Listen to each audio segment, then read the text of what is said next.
AP రాజకీయాల్లో ఓ మంత్రి self goal చేసుకుంటున్నారా? కేబినెట్ లో ఉంటూనే ఏకంగా ప్రభుత్వ యంత్రాంగంపై ప్రశ్నల వర్షం కురిపిస్తూ ఉన్నారు. ఓ టీడీపీ కార్యకర్తను హత్య చేయబోతున్నారంటూ తనకే ముందు తెలిసినప్పుడు పోలీసులు ఇంటెలిజెన్స్ కు ఎందుకు తెలియదంటూ బహిరంగంగా ప్రశ్నించడంతో ఏపీ పొలిటికల్ సర్కిల్స్ లో హాట్ టాపిక్ గా మారాయి. ఇంతకీ ఎవరా మంత్రి? ఆయన చేసిన వ్యాఖ్యల వెనుక లోగుట్టేంటి? ఈ స్టోరీలో తెలుసుకుందాం. ఆంధ్రప్రదేశ్లో పరిశ్రమల శాఖ మంత్రి TG Bharat Kurnool one town పరిధిలో ఇటీవల చోటు చేసుకున్న టీడీపీ కార్యకర్త ఇంతియాజ్ దారుణ హత్య ఘటనపై నిర్వహించిన విలేకరుల సమావేశం ఇప్పుడు రాజకీయంగా తీవ్ర ప్రకంపనలు సృష్టిస్తోంది.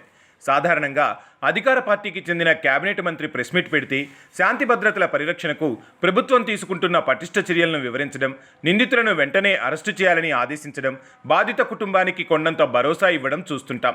కానీ ఇక్కడ సీన్ కంప్లీట్గా రివర్స్ అయింది. కర్నూలులో శాంతి భద్రతల పరిస్థితిపై మంత్రి స్వయంగా తీవ్ర అసంతృప్తిని బహిరంగంగానే వెళ్లగక్కారు. నగరంలో రౌడీయిజం పెరిగిపోయిందని, పోలీస్, ఇంటెలిజెన్స్ వ్యవస్థలు కంప్లీట్గా విఫలమయ్యాయని సంచలన ఆరోపణలు చేశారు. తెలుగుదేశం పార్టీ కార్యకర్త ఇంతియాజ్ హత్యకు సంబంధించిన కుట్ర తనకు 10 రోజుల ముందే తెలుసని మంత్రి టీజీ భరత్ ప్రెస్ మీట్లో చెప్పడం మరింత సంచలనంగా మారింది.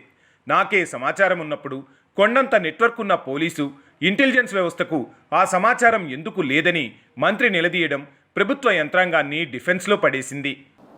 ఈ మధ్య మీ కర్నూలులో ఇమ్తియాజ్ అనే పిల్లవాడు 6th వార్డుకు సంబంధించిన అతన్ని మర్డర్ చేయడం జరిగింది. వీక్లీ అది ఎట్లా చెప్పారంటే మర్డర్ చేసిన విషయంని ఏదో 5,000 10,000 పంచాయతీ జరుగుతుండే, దానికోసం చంపేసినారు అంటే ఏదో గొడవ మాట పెరిగి చంపేసినారు అనేది సబ్జెక్ట్. అసలు దీని వెనుక చాలా కుట్ర ఉంది. దీని వెనుక చాలా ప్లాన్డ్ మర్డర్. ఇది చాలా ప్లాన్డ్ మర్డరు. ఎందుకు చెప్తున్నానంటే మావాడు దాంట్లో A4 ఒక ముద్దాయి ఉన్నాడు. ఆ A4కి సంబంధించిన అతను తెలుగుదేశం పార్టీకి సంబంధించిన పిల్లవాడు. దీంట్లో ఆయనను వాడుకున్నారనమాట. ఒక రకంగా బయటికి పిలిపించే దాంట్లోనో సంథింగ్ హ్యాపెండ్. అది ఎగ్జాక్ట్గా ఏమంటే ఆయనతో మాట్లాడితే ఇంకా క్లారిటీ వస్తుంది. ఆయన ఒక సబ్జెక్ట్లో పిలిపించుకొని ఇమ్తియాజ్ని బయటికి పిలిపించుకొని గొడవ పెట్టించి చంపేశారు.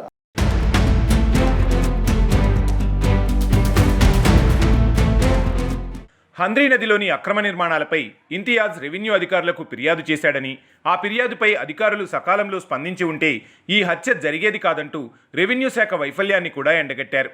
అయితే ఒక అధికార పార్టీలో ఉన్న మంత్రినే మీడియా ముందుకు వచ్చి ప్రశ్నలు కురిపిస్తే కింది స్థాయి అధికారులకు ఎలాంటి సంకేతాలు వెళ్తాయన్నది ఇప్పుడు ప్రధాన చర్చగా మారింది.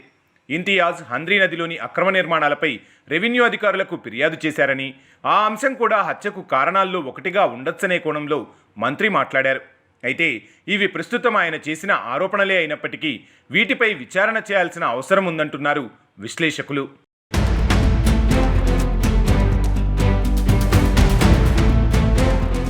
శాంతి భద్రతలకు విఘాతం కలిగితే అధికారులపై చర్యలు తీసుకునే పూర్తి అధికారం ప్రభుత్వం, కేబినెట్ మంత్రుల చేతిలోనే ఉంటుంది.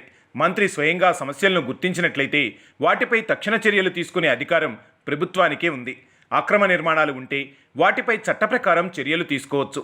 శాంతి భద్రతలకు విఘాతం కలిగించే పరిస్థితులు ఉంటే పోలీసు యంత్రాంగాన్ని అప్రమత్తం చేయవచ్చు. హత్య కేసులో దర్యాప్తు లోపాలు ఉంటే ఉన్నతాధికారులతో సమీక్షించి బాధ్యులైన అధికారులను సస్పెండ్ చేసే అధికారం ఉన్నప్పటికీ మంత్రి టీజీ భరత్ మీడియా ముందుకొచ్చి పోలీసులు ఏం చేస్తున్నారు, ఇంటెలిజెన్స్కు సమాచారం ఎందుకు లేదు, రెవెన్యూ అధికారులు ఎందుకు స్పందించలేదు అని ప్రశ్నించడం ప్రతిపక్ష వైసీపీకి పెద్ద రాజకీయ ఆయుధంగా మారింది. కర్నూలు జిల్లాలో శాంతి భద్రతలు క్షీణించాయని స్వయంగా అధికార పార్టీ మంత్రే ఒప్పుకున్నారంటూ ప్రతిపక్ష నేతలు విమర్శలు గుప్పించడానికి ఈ ప్రెస్ మీట్ కారణమైంది.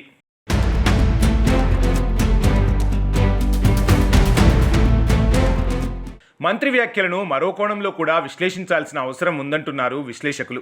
తనను నమ్ముకున్న సొంత పార్టీ కార్యకర్త దారుణంగా హత్యకు గురికావడంతో అధికారుల నిర్లక్ష్యంపై తీవ్ర ఆగ్రహానికి గురైన మంత్రి టీజీ భరత్ బహిరంగంగా మాట్లాడటం ద్వారా ఉన్నతాధికారులపై తీవ్ర ఒత్తిడి తీసుకురావాలని భావించి ఉండవచ్చని చెబుతున్నారు. ఇదే సమయంలో ప్రభుత్వంలో ఉన్న మంత్రి చర్యలు తీసుకునే అవకాశం ఉంది. కానీ ఆయన బహిరంగంగా వ్యాఖ్యలు చేయడం ఇప్పుడు దేనికి సంకేతమని విశ్లేషకులు ప్రశ్నిస్తున్నారు. ఆయన అధికార యంత్రాంగంపై పట్టుకోల్పోవడంతోనే ఇలా మాట్లాడారా, లేక ఇంతియాజ్ హత్య కేసు విషయంలో ప్రభుత్వం, పోలీస్, రెవెన్యూ యంత్రాంగం మరింత కఠినంగా వ్యవహరించాలనే ఉద్దేశంతోనే మంత్రి ఈ వ్యాఖ్యలు చేశారా అనేది తేలాల్సి ఉంది. అధికారంలో ఉన్న మంత్రి మీడియా ముందు తన ప్రభుత్వ యంత్రాంగాన్నే ప్రశ్నిస్తే రాజకీయంగా అది ప్రత్యర్థికి గోల్ కొట్టే అవకాశం ఇవ్వడమే అవుతుందంటున్నారు పొలిటికల్ అనలిస్టులు.